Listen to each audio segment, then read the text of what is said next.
तर बकरी ईद निमित्त आज मुंबईत अनेक ठिकाणी पोलीस बंदोबस्त तैनात करण्यात आलाय। मुंबईत अनेक ठिकाणी सोसायट्यांमध्ये बकऱ्या आणण्यावरून आणि सार्वजनिक कुर्बानीवरून वाद निर्माण झाला होता। घाटकोपरमधल्या सागर पार्क सोसायटीमधला एक गट बकरी ईदच्या दिवशी कुर्बानी देण्यावर ठाम आहे। या सर्व पार्श्वभूमीवर कायदा आणि सुव्यवस्था अबाधित राखण्यासाठी मुंबई पोलिसांनी विशेष सुरक्षा तैनात केली आहे। मुंबई पोलीस आयुक्तांच्या मार्गदर्शनाखाली आणि संयुक्त पोलीस आयुक्त यांच्या देखरेखीखाली विशेष बंदोबस्त लावण्यात आलाय। बंदोबस्तासाठी 8 अतिरिक्त पोलीस आयुक्त, 21 पोलीस उपायुक्त, 61 सहाय्यक पोलीस आयुक्त, 1980 पोलीस अधिकारी आणि 10,110 पोलीस कर्मचाऱ्यांची नियुक्ती करण्यात आली आहे।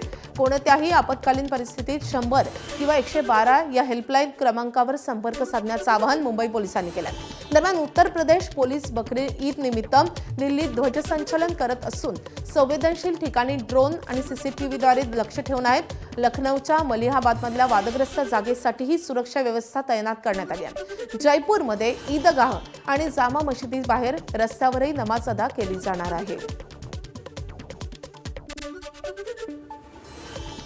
तिकडे नागपूर जिल्ह्यात गो तस्करांच्या विरोधात पोलिसांनी मोठी मोहीम सुरू केली आहे। गेल्या काही दिवसात नागपूर आणि चंद्रपूर जिल्ह्यातल्या 3 टोळ्यांवर मकोका अंतर्गत कारवाई करण्यात आली आहे। या तिन्ही टोळ्यातील तब्बल 27 गुंडांवर कारवाई झाली असून आता त्यांची संपत्ती जप्त करण्याचाही विचार पोलिसांकडून सुरू आहे।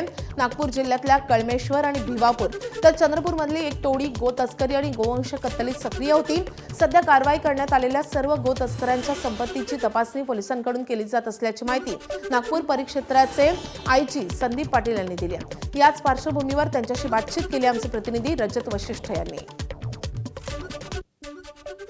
कशा पद्धतीने कारवाई केली जात आहे गो तस्करांविरोधात? आमचं जे नागपूर परिक्षेत्र आहे, जो गो तस्करांचा ट्रान्झिट रूट आहे, जो छत्तीसगडपासून जे हैदराबादला मोठ्या प्रमाणामध्ये जे गो तस्करी होते त्या रूटवर हा आमचा नागपूर परिक्षेत्र येतो आणि वेगवेगळ्या कारवाई झालेल्या आहेत। म्हणजे या वर्षीच जर म्हणायचं असेल आमच्या परिक्षेत्रात 100च्या आसपास गुन्हे दाखल आहेत। गेल्या 4-5 महिन्यामध्ये आम्ही 3 मकोका लावलेले आहेत 3 वेगवेगळ्या टोळ्यांना, ज्या या नागपूर परिक्षेत्रात कार्यरत होत्या। आणि अलीकडे जे शासनाने जे सर्क्युलर काढलेलं आहे की या गो तस्करांच्या टोळ्यांच्यावरती मकोका लावा, त्याच्या अनुषंगाने आम्ही 2 दिवसापूर्वी एक चंद्रपूरची जी 12 गुन्हेगारांची टोळी होती त्यालाही मकोका लावलेला आहे। गो तस्करांना विविध टोलनाकेवाले किंवा काही लोक, बऱ्याचदा काही पोलीस कर्मचारी सुद्धा मदत करतात। असं जर आढळलं तर कठोर कारवाई त्यांच्यावरही केली जाईल। मकोकासारखी कारवाई या ज्या टोलनाक्याचे जे त्यांचे सहकारी आहे किंवा काही इतर जे लोक इनडायरेक्टली मदत करतात ते पण आरोपी बनतील। निश्चितच आपल्याला माहीत आहे मकोकाचं जे कायदा आहे त्यामध्ये ब्रॉडर कारवाई करण्यासाठी खूप स्कोप आहे।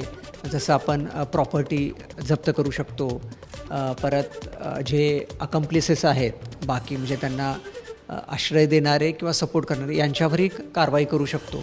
त्यामुळं येणाऱ्या काळात आपण याचा तपास जसा पुढं जाईल तसं डेफिनेटली जर कोणी त्यांना मदत करत असेल, त्यांना पळून जाण्यासाठी किंवा काही त्यांचे स्काउट्स पण असतात, अशा लोकांनाही आपण या मकोकाच्या तपासामध्ये घेऊ। या 3 गुन्ह्यांमधील जे 27 आरोपी त्यांच्या प्रॉपर्टी संदर्भात, जप्ती संदर्भात काही दिवसामध्ये पावलं उचलले जाऊ शकतात? हा निश्चितच त्याची माहिती गोळा करणं चालू आहे आणि त्यामध्ये जर त्यांची प्रॉपर्टी या गुन्ह्याच्या त्यातून जर अनुषंगाने असेल तर निश्चितच त्याच्यावर आम्ही जप्तीची कारवाई करू। कॅमेरामॅन मिथुन आदमानेसह रजत वशिष्ठ, ABP माझा, नागपूर।